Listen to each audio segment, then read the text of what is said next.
बहुत समय पहले की बात है। पुराने चाइना के नॉर्थ में 3 मॉन्क्स रहते थे। उनका नेम किसी को नहीं पता, क्योंकि उन्होंने अपने बारे में कुछ नहीं बताया। उन्होंने कभी भी किसी बात का जवाब नहीं दिया। चीन में उन्हें बस हंसते हुए 3 भिक्षु के नाम से जाना जाता था। वे सिर्फ एक ही काम करते, एक गांव में प्रवेश करते, बाजार के बीचों बीच खड़े होते और हंसना चालू कर देते। वे अपने पूरे अस्तित्व के साथ हंसते। अचानक लोगों का ध्यान उनकी तरफ खींचा चला जाता और धीरे धीरे करके उनके चारों तरफ एक बड़ी भीड़ इकट्ठा हो जाती। वो इतनी एकाग्रता, तल्लीनता और संपूर्णता के साथ हंसते कि उनकी हंसी देखकर सारा गांव हंसने लग जाता।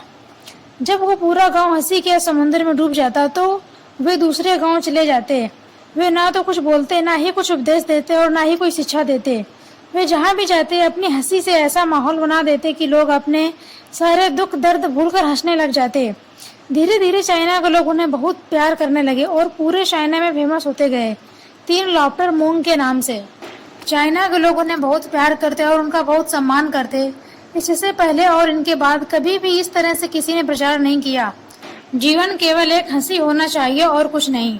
वे विशेष रूप से किसी पर नहीं हंसते थे। वे हंसते थे जैसे कि उन्होंने ब्रह्मांड के मजाक को समझ लिया है, जैसे कि उन्होंने ईश्वर के मजाक को समझ लिया हो। और उन्होंने एक शब्द का उपयोग किए बिना पूरे चाइना में इतना आनंद फैलाया कि आज से पहले किसी ने नहीं फैलाया था। लोग उनका नाम पूछते तो वो सिर्फ हंसते, तो उनका नाम बन गया था 3 हंसते हुए भिक्षु। पूरे चाइना में लोगों को घूम घूम कर हंसाते हुए वे तीनों बूढ़े हो गए। जब एक रात वे गांव में ठहरे हुए थे, उन तीनों में से एक भिक्षु की मौत हो गई। यह देखकर पूरा गांव स्तब्ध रह गया। पूरा गांव बहुत ज्यादा उम्मीद कर रहा था, क्योंकि उन्हें लगता था जब उनमें से किसी एक की मृत्यु होगी तो बाकी तो जरूर रोएंगे। ये देखने लायक होगा, क्योंकि किसी ने इनको रोते हुए नहीं देखा था। जब सुबह हुई पूरा गांव इकट्ठा हो गया। दोनों भिक्षु तीसरे भिक्षु की लाश पर जोर जोर से हंस रहे थे, ऐसी जैसे उन्होंने आज से पहले कभी नहीं हंसी हो। गांव के बड़े बुजुर्गों ने उन्हें समझाने की कोशिश की कि ये आपका साथी है, इसकी मृत्यु पर आपको हंसना नहीं चाहिए। तब उस दिन पहली बार उन भिक्षुओं ने लोगों से बात की और कहा, हम हंस रहे हैं क्योंकि ये आदमी जीत गया। हम हमेशा सोचते थे कि पहले कौन मरेगा, लेकिन इस आदमी ने पहले मरकर हमें हरा दिया। हम अपनी हार और इसकी जीत का पर हंस रहे हैं। हम तीनों इतने समय तक एक दूसरे के साथ रहे, हम तीनों एक साथ हंसे, हमने एक दूसरे की उपस्थिति का आनंद लिया। उसे अंतिम विदा देने का इससे बेहतर तरीका और क्या हो सकता है। हम केवल हंस सकते हैं, लेकिन पूरा गांव उदास था। जब मृत्यु भिक्षु को अंतिम संस्कार के लिए चिता पर लिटाया गया, तब सारे गांव वालों को एहसास हुआ कि शेष 2 भिक्षु केवल मजाक नहीं कर रहे थे, वहां पर तीसरा मृत भिक्षु भी हंस रहा था।